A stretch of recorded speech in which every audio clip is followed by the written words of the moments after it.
All right, so our next class in the John David Ebert School for the Study of Culture, Cosmology, and the Arts will be on understanding Paul Virilio. We have just finished up an 8-week course on Jean Baudrillard, and now we'll be moving into Paul Virilio, whom I think is he's the much lesser known of the two thinkers. Baudrillard has all the fame, but Baudrillard's pretty shallow and empty by comparison with Paul Virilio, who really has a lot to contribute. Lots of cool ideas. This photograph, by the way, that I chose for the course is by the great hypermodern photographer Edward Bertinsky.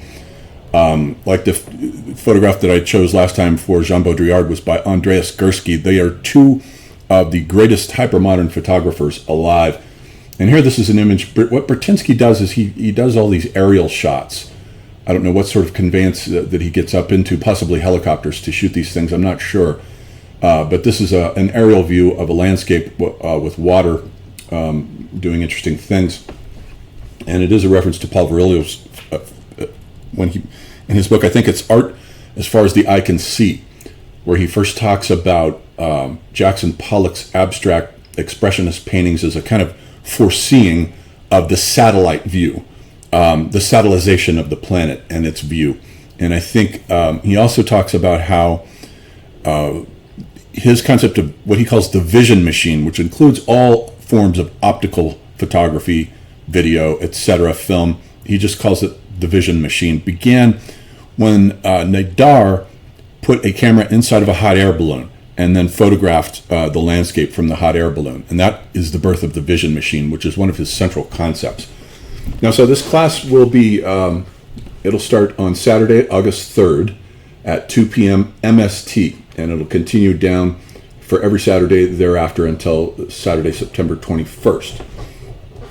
And it says, I put, welcome to the dromosphere, because that's the key central concept in Paul Virilio, which has to do with the aesthetics of disappearance and the aesthetics of speed, or rather I should say the phenomenology of speed. How when you increase speed, it changes what you perceive. And in addition to that, it also makes it more likely for accidents to take place. And he has a kind of the creation of a concept called accidentology, which I took from him and ran with from my 2012 book, The Age of Catastrophe. That was directly inspired by Virilio's excavations into accidentology, which I find very fascinating, the aesthetics of disaster. You would think that there would be no such thing, that the disaster is the representation of sublime forces that are hostile to the beautiful. Not so with Virilio. He finds beautiful things about accidents and disasters and so forth. So what we'll do is read 8 of his books and start with them loosely in chronological order with Speed and Politics from the 70s. That is a book that had a big influence on Deleuze and Guattari when they were writing 1,000 Plateaus and talking about the difference between smooth space and striated space. That comes directly out of this book. Then we'll read The Aesthetics of Disappearance. Part of that has to do with the concept of persistence of vision. When you're watching a movie, for instance, with the 24 frames per second, the only reason you see this illusion of movement is because there's a persistence of vision where the mind fills in the gaps between the frames. And so there's an aesthetics there that's based on things disappearing. But he expands it to mean more than just film. We'll get into that. And then, as I say, the vision machine, which is his concept of photography, film, television, all optical media. And then the art of the motor, which is his analysis of the machine in general, sort of a Lewis Mumfordian analysis of the machine. Then the information bomb, where he gets into great detail about, he sees that there are two great media revolutions in the 19th century. One is the transport revolution that begins with the railroad and the gradual increase in the application of speed to conveyances moving the physical body across through space, all the way through automobiles, jets, and rockets, and so forth. And the other is the mediatic, the information revolution, which begins with the telegraph, the application of electricity to the telegraph, for the first time plugging the word in and sending electricity racing through it, completely transformed and began to melt down the Gutenberg, what McClone calls the Gutenbergian galaxy, which is the same thing as, more or less, as Gene Gebser's perspectival phase of the mental consciousness structure. And then so we have Ground Zero, which is where he's talking about accidents and accidentology. And then his wonderful book, Art and Fear, that was one of the books that inspired my book, Art After Metaphysics. And then finally, we'll conclude with the original accident, where he talks about the concept of a global accident, which he prophesied would be on the way. So far, we've had two glimpses of it, one with COVID and two with the recent Microsoft global outage. So we'll see what that has in store for us.